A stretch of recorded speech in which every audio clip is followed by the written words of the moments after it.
O'rtalar ko'rishinglar mumkin, ha? 24 kilometr yurilibdi.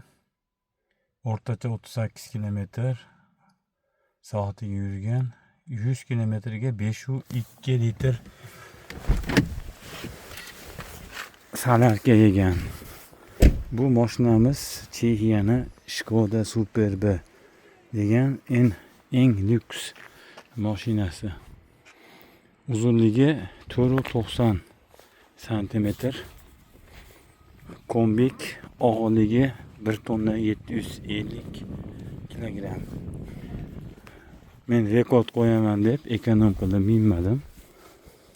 Tabiiy holda minganimda shunchalik. Agar ekonomda o'ylaganimda menimcha 5 litrda tagiga tushirsa bo'ladi.